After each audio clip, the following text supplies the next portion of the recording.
সকাল দিয়ে প্রচুর কাজের চাপ। একে তো একাদশী, আবার তার উপর বৃহস্পতিবার। তো বুঝতেই পারছো সকাল দিয়ে দিনটা কেমনভাবে শুরু হয়েছে, একদম হড়বড় তড়বড় করে দিনটা শুরু হয়ে গেল। মানে কাজের আর শেষ নেই।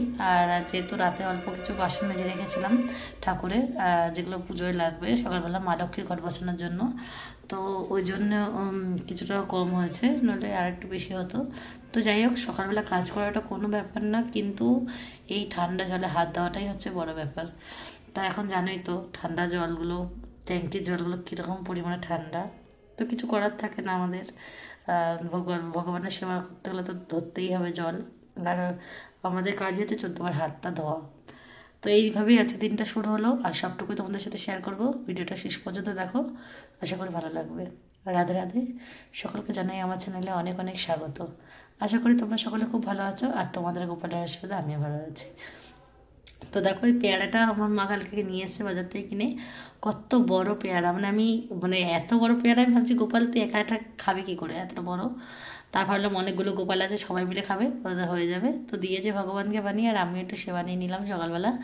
আর এদিকে দেখো সব টিমগুলো এক জায়গায় হয়েছে, আর এই যে খেলাধুলা করছে। আর অ্যাকচুয়ালি আমার দিদি এসছে, দিদিদের সব ছেলেমেয়েরা সব এখানে রয়েছে, তো খেলাধুলা করছে সবাই। আর এদের দেখে আমার সেই ছোটোবেলার কথাই মনে পড়ে গেল, আমিও এরকম সারাদিন খালি খেলতাম। তো যাই হোক, তারপরে চলে আসলাম এই যে কাকিদের বাড়িতে। আর এই যে কাকিদের বাড়িতে এসছে দিদি, ও তো বিয়ের কেনাকাটা কিছু দেখেনি, তাই আবার দেখাচ্ছে। আর আমি এদিকে ভিডিও করে তোমাদের সাথে একটু শেয়ার করে নিলাম। সকালবেলা একটু টাইম ছিল, তাই একটুখানি ঘুরেও নিলাম। তো যাই হোক, এরপরে আবার তাড়াতাড়ি বাড়ি যেতে হবে, নাহলে গোপালের ভোগ লাগাতে দেরি হয়ে যাবে। তো তারপর দেখলাম ওদের সামনে উঠানটা বিয়ের জন্য পরিষ্কার করানো হয়ে গেছে। এখনও কিছু কাজ বাকি আছে, মাটিগুলোকে সমান করতে হবে, ইটগুলোকে সরাতে হবে। তো সবই অল্প অল্প করে হচ্ছে। তো বিয়ে বাড়ি মানেই বুঝতে পারছো কতটা মানে ব্যস্ত ভরা জীবন। তো যাই হোক, এদিকে দেখো দুপুরবেলা আমি বাদাম ভেজেছি, আর আলু ভেজেছি, আর পানি ফলের আটা দিয়ে আলু দিয়ে পকোড়া করেছি, আর বিভিন্ন ধরনের ফল বানিয়ে গোপালকে সেবাই দিয়ে দিয়েছি। তোমরা একটু ভোগটা দর্শন করে নাও, আজকে একাদশীর ভোগ এটা। আর গোপাল সেবা নেওয়ার পরে জানোই তো আমরাও সেবা নেবো। আর আজকে দিদিও রয়েছে, দিদিও একাদশী করে। তো সবাই মিলে, মা আমি দিদি সবাই মিলে একসাথে বসে সেবা করলাম। খুবই ভালো লাগলো, একা একা খেতে ভালো লাগে না, প্রত্যেকদিনে তো একাই সেবা করি, ওই জন্য বেশ ভালোই লাগলো। তো তারপরে দেখো এই যে সন্ধ্যাবেলা চলে এসেছি ভগবানের আরতি করার জন্য। আর আরতি ভিডিওটা একটুখানি তোমাদের সাথে শেয়ার করে নিলাম, ভজনটা শেয়ার করলাম না, তোমরা তো জানোই ভালি গোড়ার সাথে গানটাই করা হয়।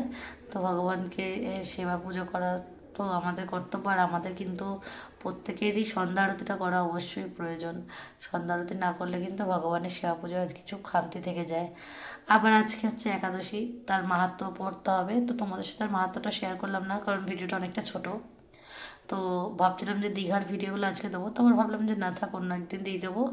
আজকে শরীরটা খুব একটা ভালো না, ওই জন্য ভাবলাম যে ছেড়ে দাও। আর এদিকে দেখো, রাতের জন্য গোপালের সেবার জন্য আলু রসা করেছি, আলু ভেজেছি, বাদাম ভেজেছি, সব হয়ে গেছে। এবার শুধু আলুর পকোড়াটা করলেই হয়ে যাবে। তো কড়াইটা গরম বসিয়ে দিয়েছি, আর এর মধ্যে তেল দিয়ে নেবো। আর তেলটা দিয়ে নিয়ে গরম হলেই পকোড়াগুলো ভেজে নেবো। তো ভালো করে কড়াইয়ের চারপাশে তেলটা লাগিয়ে নিচে, যাতে লেগে না যায়।